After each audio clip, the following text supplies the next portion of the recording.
ধূমপান, মদ্যপান ও মাদক সেবন স্বাস্থ্যের পক্ষে ক্ষতিকর। শুরু হচ্ছে শহর ডিজিটাল অরিজিনালস প্রেজেন্ট ডিজিটাল গল্প। আর আজকের নিবেদন সত্যজিৎ রায় রচিত ছোট গল্প প্রতিকৃতি। গল্পের সূত্রধার আমি বার্নিক। গল্প পাঠে সুপ্রিয় বেরা, সুকান্ত মণ্ডল, সৌরভ লাহা এবং শুভঙ্কর রায়। গল্পের নাট্যরূপ হেতু আমরা গল্পের কিছু অংশ পরিবর্তন করেছি। যদি কোনো ভুল ত্রুটি হয়ে যায় আমরা ক্ষমা প্রার্থী। রঞ্জন পুরকায়স্থ কলকাতার একজন নাম করা চিত্রকর। শুধু কলকাতা কেন, তার খ্যাতি পশ্চিম বাংলার বাইরে সারা ভারতবর্ষেই ছড়িয়ে পড়েছে। বোম্বাই, মাদ্রাজ, দিল্লি, ব্যাঙ্গালোর, হায়দ্রাবাদে তার আঁকা ছবির প্রদর্শনী হয়ে গেছে।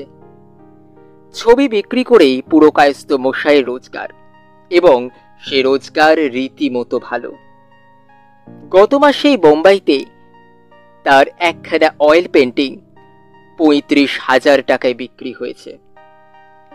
পুরকায়স্থ মশাইয়ের আঁকার ঢং যাকে বলে আধুনিক, তার সঙ্গে বাস্তব জগতের সাদৃশ্য সামান্যই পাওয়া যায়। তার মানুষগুলিকে মনে হয় অক্ষম কারিগরের হাতের তৈরি পুতুল, গাছগুলোকে মনে হয় খ্যাংড়া কাঠির ছাঁটা, আকাশের মেঘগুলোকে মনে হয় ভাসমান মাংসপিণ্ড। আর তার পশু পাখির সঙ্গে প্রকৃতি বা চিড়িয়াখানার মিল নেই। কিন্তু আজকাল এই রীতিতে শিল্পরসিকরা অভ্যস্ত, তাই এমন ছবি এঁকেও পুরকায়স্থের রোজগারে কোনো খামতি নেই। কিন্তু এইখানে এটাও জুড়ি যে মানুষের প্রতিকৃতি বা পোর্ট্রেট আঁকার ব্যাপারেও পুরকায়স্থের জুড়ি মেলা ভার। এখানে তিনি আধুনিক রীতি ব্যবহার করেন না। ছবি দেখলে মানুষ বলেই মনে হয় এবং যার ছবি আঁকা হয় তার সঙ্গে চমৎকার সাদৃশ্য পাওয়া যায়। এই পোর্ট্রেট আঁকাতেও রঞ্জনবাবুকে মাঝে সাঝে হিল্লি দিল্লি করতে হয়, এবং এতে তার রোজগার হয় ভালোই।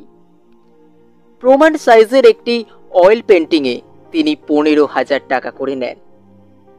ইচ্ছে আছে আগামী বছর থেকে সেটা ২৫-এ তুলবেন। ফটোগ্রাফির যুগেও যে কোনো ধনী ব্যক্তিরা নিজেদের ছবি আঁকতে ভালোবাসে, সেটা রঞ্জনবাবুর ক্ষেত্রে বারবার প্রমাণ হয়ে গেছে।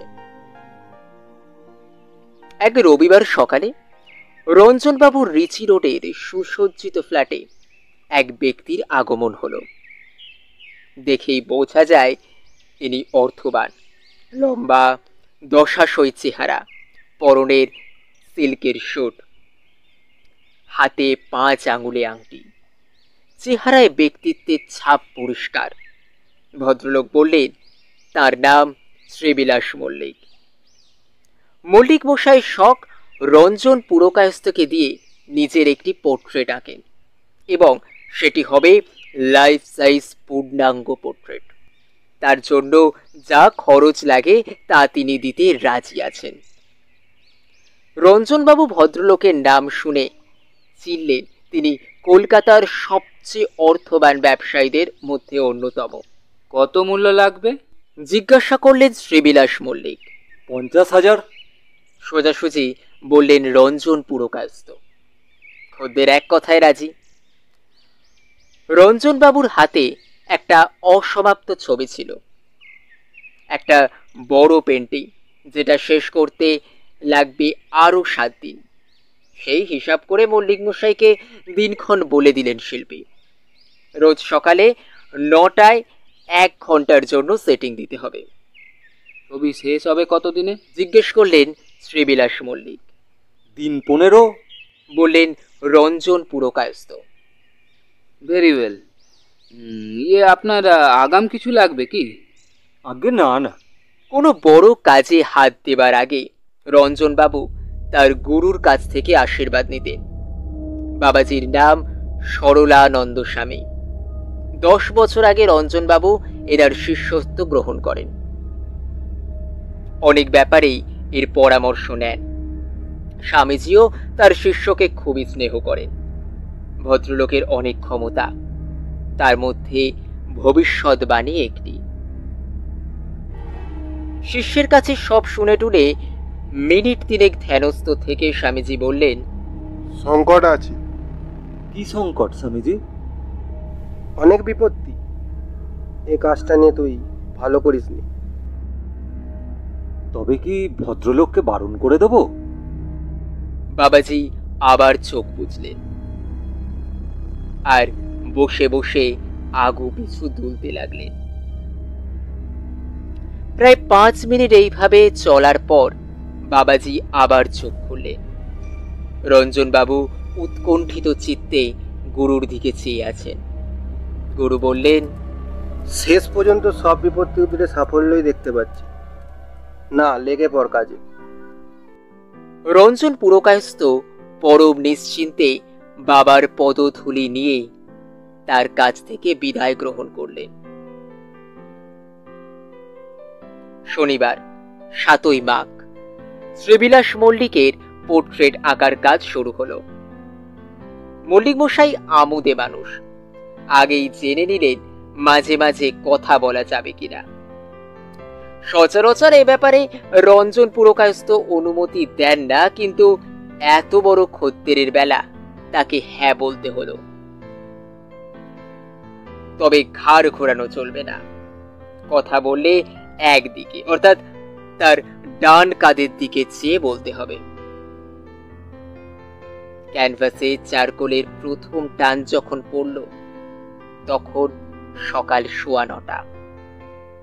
দিনে দিনে ক্যানভাসে শ্রীবিলাসের পূর্ণাঙ্গ চেহারা ফুটে উঠতে লাগলো।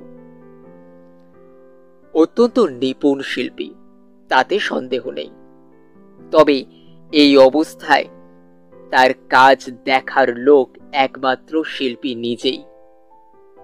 যার ছবি আঁকা হচ্ছে তিনি দেখবেন ছবির একেবারে শেষ হলে। এই শর্তের কথা আগে বলা হয়নি, মল্লিক মশাই এই শর্তে আপত্তিও করেননি। 12 দিনের দিন পোর্ট্রেট যখন প্রায় শেষ হয়ে এসেছে তখন সেটিং দেওয়ার মাঝখানে আধ ঘন্টার মাথায় শ্রীবিলাস মল্লিক বলে বসলেন তার মাথাটা কেমন যেন ঝিমঝিম করছে। রঞ্জনবাবু কাজ থামিয়ে দিয়ে বললেন, আপনি তাহলে বাড়ি চলে যান, আর তো প্রায় হয়েই এসেছে। কাল সুস্থ বোধ করলে আবার আসবেন। কিন্তু পরদিনও সুস্থ বোধ করলেন না শ্রীবিলাস মল্লিক। শুধু তাই নয়, তার জ্বর এলো প্রায় 103 ডিগ্রি। 3 দিনের দিন বোঝা গেল ব্যারাম গুরুতর, নার্সিং হোমে চালান দিতে হবে রোগীকে। রঞ্জন পুরকায়স্থ এজেল থেকে পোর্ট্রেট নামিয়ে পাশে সরিয়ে রেখে একটা আনকোড়া নতুন ক্যানভাস চাপিয়ে তাতে আধুনিক ঢঙে একটি ল্যান্ডস্কেপ শুরু করলেন। 1.5 মাস নার্সিং হোমে থেকে ব্যারাম মুক্ত হয়ে শ্রীবিলাস মল্লিক যখন বাড়ি ফিরলেন তখন তার চেহারার সঙ্গে আগের চেহারার কোনো মিল নেই। ওজন 90 কিলো থেকে নেমে হয়েছে 72 কিলো। গাল বসে গেছে, চোখ কোটরে ঢুকে গেছে। রঞ্জন পুরকায়স্থকে খবর পাঠালেন ছবি এখন থাক, চেহারা একটু ভালো হলে আবার নতুন করে সেটিং দেওয়া যাবে। 1 মাস পরে শ্রীবিলাস মল্লিকের চেহারা একটু ভদ্রস্ত হলো, তবে আগের চেহারার সঙ্গে এখনো কোনো মিল নেই। মল্লিক মশাই বললেন যে এই অবস্থায় আবার নতুন করে ছবি আঁকা হোক। ডাক্তাররা তাকে ডায়েট কন্ট্রোল করতে বলেছেন। তার 80 কিলোর চেয়ে ওজন আর বাড়বে না। রঞ্জন পুরকায়স্থ ইজলে আবার নতুন ক্যানভাস লাগালেন। মল্লিক মশাইয়ের জামা কাপড় আবার সবই নতুন করে খাটো করে করতে হয়েছে। তবে এটা ঠিকই যে মানুষটাকে এখন দেখলে আর অসুস্থ বলে মনে হয় না। 4 দিন আঁকার পর একদিন বিকেলে রঞ্জনবাবু তার ফিটন গাড়িতে করে নিউ মার্কেট গেছিলেন একটু বাজার করতে। বাড়ি ফেরার পথে পার্ক স্ট্রিটের মোড় ছাড়িয়ে একটুখানি যেতেই একটা মিনি বাস দ্রুত বেগে বেপরোয়াভাবে তার গাড়ির ডান দিকে মারল ধাক্কা। গাড়ি তো ড্যামেজ হলোই, সেই সঙ্গে রঞ্জনবাবুর ডান হাতটা গুরুতরভাবে আঘাত পেল। হাসপাতালে গিয়ে এক্সরে করে দেখা গেল কনুই গেছে, কবজি গেছে, আর বুড়ো আঙুলটা গেছে। প্লাস্টারে 2 মাস থেকে যা দাঁড়ালো তাতে এইটুকু বোঝা গেল যে রঞ্জন পুরকায়স্থ। তার অঙ্কনের দক্ষতা আর কোনো দিন ফিরে পাবেন না। যত গোলবাল ওই বুড়ো আঙুলে, তর্জনী আর মাঝের আঙুলে তুলি বেঁধে ছবি এঁকে মডার্ন আর্ট হয়, কিন্তু স্বাভাবিক পোর্ট্রেট হয় না। রঞ্জনবাবু এতটাই ঘা খেলেন যে তিনি কাজকর্ম ছেড়ে কিছুকালের জন্য তীর্থ ভ্রমণে চলে গেলেন। 3 মাস কাশী, হরিদ্বার, ঋষিকেশ, লক্ষ্মণ ঝুলা ঘুরে বাড়িতে ফিরে এই 2 আঙুলেই আবার ছবি আঁকা শুরু করলেন। তার ফলে কাজ ধিমে হয়ে এলো, ছবির চেহারাটাও পাল্টে গেল।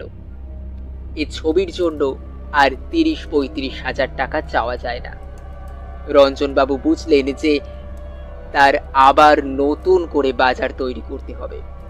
ইতিমধ্যে শ্রীবিলাস মল্লিক তার খোঁজ নিয়েছে, তাকে সমবেদনা জানিয়েছে এবং আক্ষেপ জানিয়েছেন যে পুরকায়স্থ মশাইয়ের করা একটা পোর্ট্রেট তার বাড়িতে রইল না।